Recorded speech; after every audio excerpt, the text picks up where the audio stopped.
Brother Hayel was living in a Druze community in South Africa. When he came to know Jesus Christ, he told everyone about the hope he had discovered.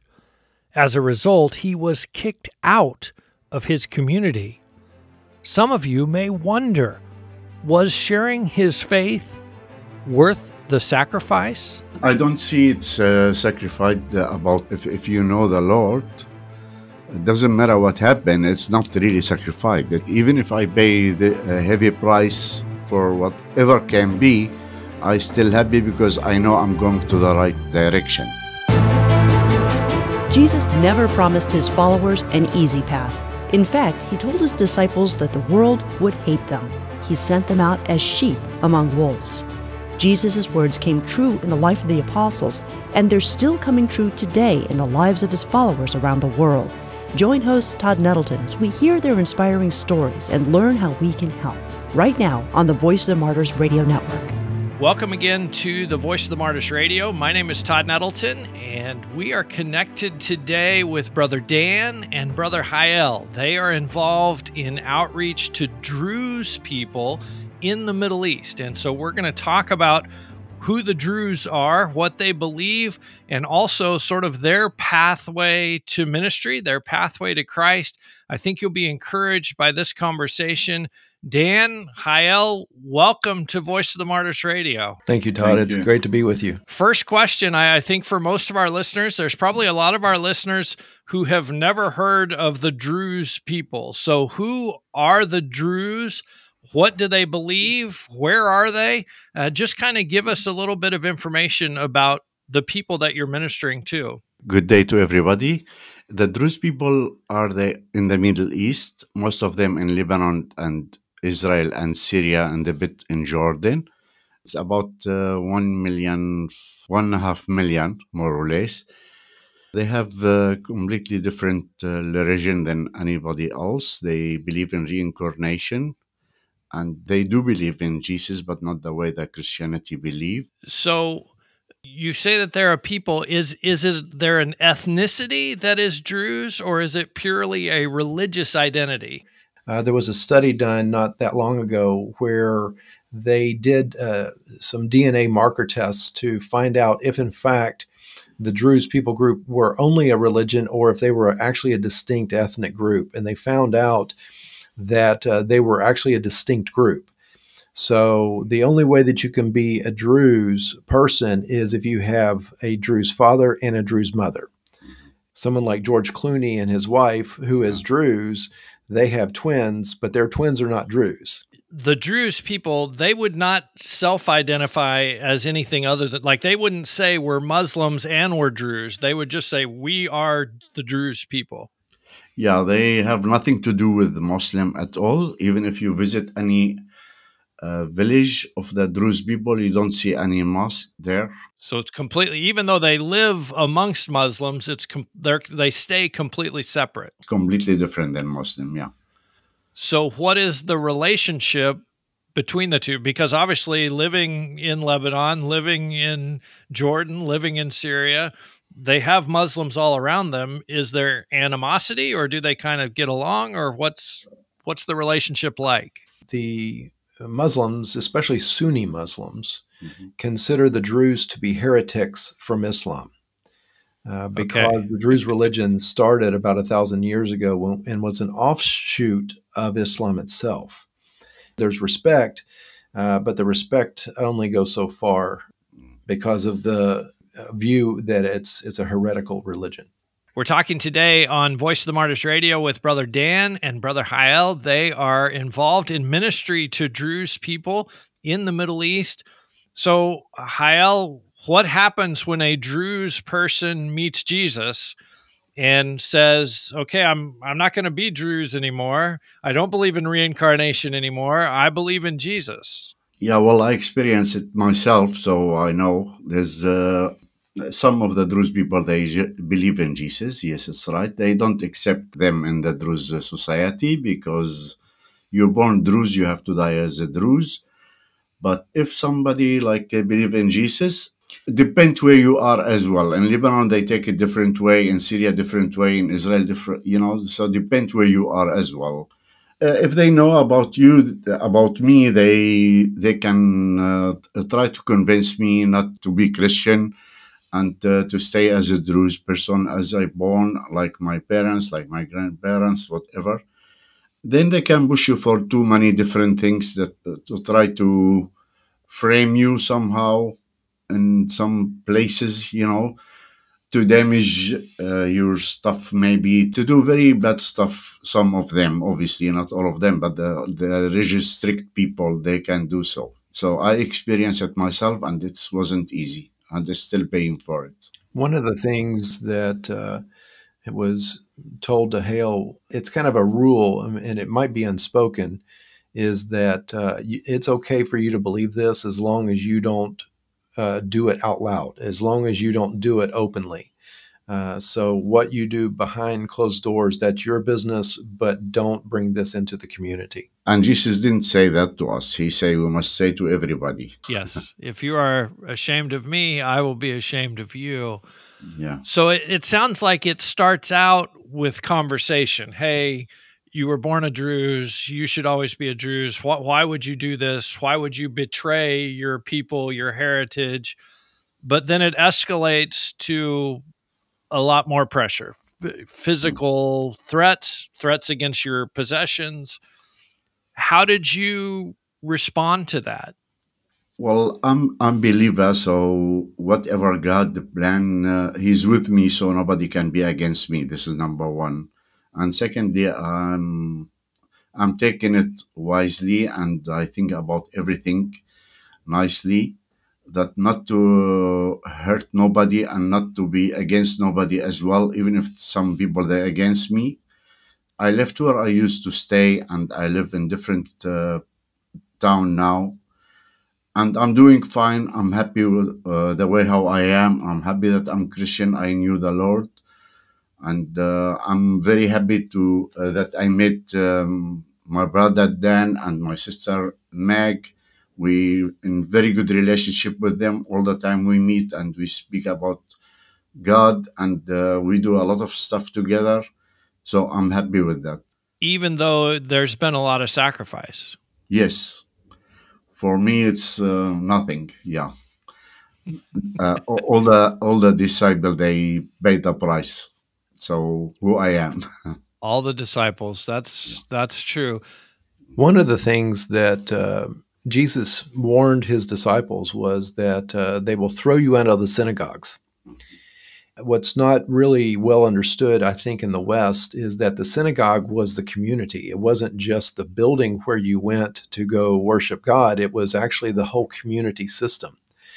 And what Hayel has been humble about talking about is that they cast him out of his community. And so as Jesus was talking to the disciples in a Jewish context about being thrown out of the synagogue, Hayel was thrown out of his community. And so that's one of the most difficult things, is that although he is a follower of Jesus Christ and he proclaims his name, he still is Druze. He's from that location, and so he was thrown out of that. And it's not an easy thing to be thrown out of your community. Yeah, and I think, like you say, for Westerners, that's hard to understand. That's your educational opportunities. That's your job opportunities. That's your place to live. That's all of those doors are open through those community relationships, and you lost those. Yeah. Hayel, how did you meet Jesus? How did you hear about Christ and make that decision to follow him? I read a lot of religious books, obviously, but I read the Quran. I read a bit of the Druze religion as well. I read the Torah, and then I say I must read the Bible as well. And when I read it, and I straight away I find myself there. This is the real God. This is the real Christian. This is the Lord. I couldn't leave the Bible until every day I read it in my life, and I practice it as well as much as I can. And what language was that Bible in? Well, I start talking in, read it in English because I used to stay in South Africa and there's no Arabic Bible there. That was a little bit difficult for me. But after that, I found the one in Arabic, and then I start to read it, and then I will understand it much better. Yeah. What was it? Because you said you started to read about other religions. You started to read about Islam. You started to read about the Torah. You started to read the New Testament. What were you looking for? What didn't you find as a Druze that you felt like some other religion could offer you? Everybody know that Christian people is a very good people. They're very nice people. They're very helpful people. They have sympathy. They do all good things, and this is didn't come from nothing. Obviously, they must come from religion. So I was curious to know what they're reading there. Why these people is like that. So when I start reading, and then I knew what happened, and then myself I changed a lot as well, because the Bible really can change anybody and everybody. Listen now, if he read the Bible, he can change even if you have a lot of problem or whatever. God will be with him. Yeah, I did change a lot, and really I found him there. And this from the bottom of my heart, I'm saying that. Well, I remember the first time that Hayel and I met, which was 5 years ago. And that was actually an appointment that the Lord set up for us. It wasn't anything that he or I manufactured. And I remember wondering how it was that he became a believer, and because he had lived in South Africa, and what Arabic community was in South Africa. And he told me about how he went to the Coptic church in South Africa, which, of course, is something that you find in Egypt. It was there that he was able to be baptized and to be discipled.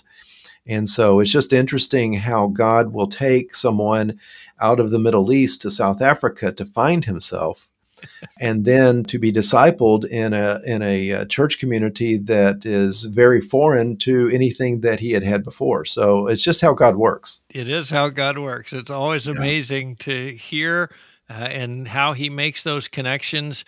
Dan, I want to talk a little bit about your story, because you are relatively new to working in this part of the world, kind of a second career gospel worker.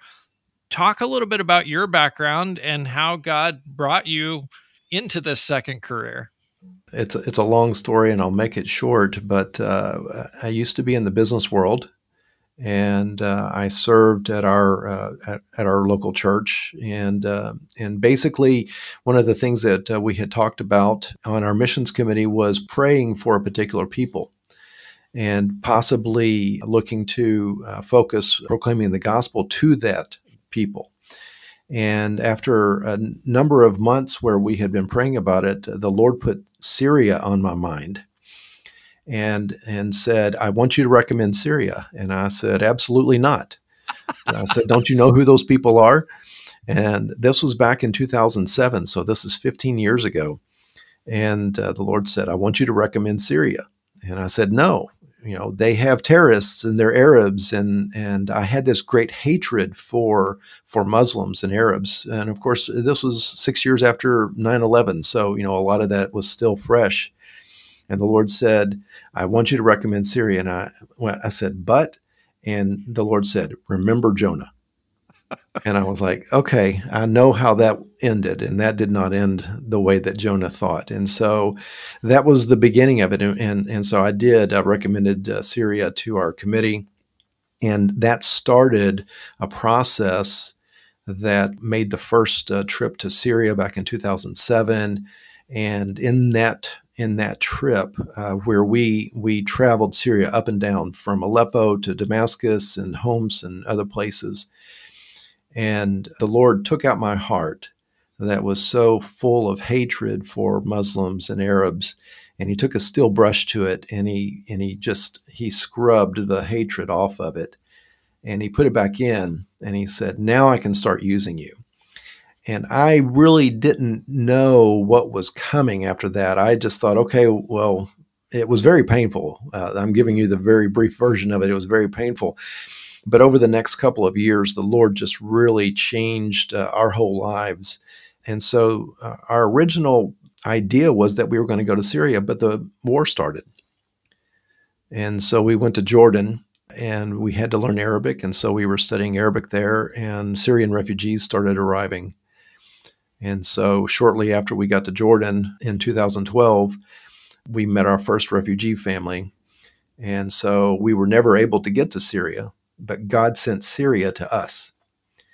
And we met thousands and thousands of Syrians there. And the Lord gave us the opportunity to minister to them and to proclaim the gospel. So when you went on that first trip, you had no intention of like moving to the Middle East. You were just on a mission trip to kind Absolutely of get not. a little experience and see the ground. Absolutely not. The last thing on my mind was to move to the Middle East. And a couple of years later, after numerous trips to the Middle East, someone said, maybe the Lord is calling you and your wife to go to the Middle East. And at that time, we had a brand new grandson. And I said, my wife has a new grandson. We're not going anywhere. God will have to speak to her directly. Since you're there, I'm assuming he did. He did. And I told the Lord, I said, Lord, if this is you, you have to talk to my wife because I'm not going to. So let me ask you, because we have some listeners who maybe are in that sort of later stage of a business career or an education career, a doctor career, and maybe that thought sort of strikes their heart. Like maybe I could be of service in the Middle East. Maybe I could be of service in Southeast Asia. What would you say to them about thinking about that, praying about that, and just being open to even that concept? A long time ago, I say a long time ago, there was a book and it was called The Prayer of Jabez. And I think people in the States might be familiar with it. And it was kind of like, Lord, enlarge our borders. And we prayed that prayer, and we just didn't expect that the Lord would do that. And so what I would say is be careful what you pray, because God is always listening. He knows your heart, but he also listens to what you say out loud. And sometimes he will answer you in ways that you never thought were possible and certainly not expected. What I would say is just ask the Lord. If this is something that you want, the Lord he will open doors that are impossible in every other way. My wife and I, we've lived in the Middle East for 12 years now. And we would have never, ever in our lives expected that we would live here. And yet here we are a dozen years later. And how did God then focus your attention on the Druze people? He brought us to mind on a trip one time to a Druze area. And it was there that someone said, what do you know about the Druze? And I said, well, I know that they're not reached. They are literally an unreached people group. And so it was a question of so then how would you actually reach the Druze? And I said, that's a great question because I really have no idea how that would happen. And so that's actually a kind of a big part of the story between Hayel and myself is we were asking the Lord, if you're calling us to the Druze, then we need to know how it is that you want us to reach the Druze, because we really didn't know. And that was when the Lord introduced Hayel to me. Yeah. And so that's kind of leads right to my next question. What does your ministry look like today? Because I know it's pretty exciting, and it also is crossing borders. Hayel and I met, and I said, Hayel, I've been praying about this for a long time, and you became a believer. And so how should we reach your people? How do we do this? And I remember Hayel saying, I've been praying about this and thinking about this for a long time. The way that we're going to do it is through this device right here. A phone. Because that device goes around every wall, every barrier, even in a closed community. We decided back at the beginning of 2018 to start a social media ministry where we would proclaim the gospel in the Druze accented Arabic to the Druze people. Think of it as an updated way of the old way of blasting the gospel around the Iron Curtain or over the Iron Curtain and into North Africa, because that was the only way that you could get the gospel to those places. We're talking today on Voice of the Martyrs Radio with Brother Dan and Brother Hayel. They are involved in outreach to Druze people in the Middle East. So Dan and Hayel, you mentioned Druze Arabic. Hayel, if a fellow Druze hears you speaking Arabic, they know immediately you're a Druze person? Yeah. A Syrian Muslim who speaks Arabic would also understand you. Is that correct? Yeah, they do understand us, but they can notice that they Druze, they pronounce the word and whatever, so they will know exactly this is actually coming from Druze, yeah. What kinds of things are you doing through this social media channel to speak directly to Druze people? So we create video content every week. And some of it is narrative from the Bible. Some of it are lessons, what we call lessons that we write. We try to make them only about 3 minutes long because we live in an age of social media, so it has to be short and sweet. And so we write them in a way so that it delivers the gospel or a component of the gospel in a very clear and concise wording, but in a way that is associated with video. And so we have video asset libraries that we use that go along with the whole content. And so right now, one of the things that we've been working on are the fruits of the Spirit, which sounds like something that you would only have for believers, but it's one of the things that we're explaining to those who are seeking is that these are the fruits of the Spirit. And these are the kinds of things that you can expect. And as Hayel mentioned before, one of the things that he always thought as a Druze, and the Druze also say today, is that Christians have a different manner about them. And that's fruits of the Spirit. That's one of the things that he was talking about before. And so right now we're actually in the middle of one of those series, but also we do Creation to Christ. We actually did the first Arabic translation of the Creation of Christ story, which can be found on the site. And right now we also just released it's a 9-square telling of creation to judgment. So it's literally Genesis to Revelation in 4 minutes. So it's longer than normal, but we had a whole lot of people watching it. Yeah. So Hayel, you said most of the Druze would say, if you just keep this in your house and be quiet about it, that's your business. You should not tell anyone. You're putting videos online, telling everyone. What's been the response? Because obviously you're getting people watching, and I would assume you get some very curious and happy people, but are you also getting people who say, you need to stop this, you need to be quiet about this? No, obviously, yeah. That's what got Hayel kicked out of his community. Yeah.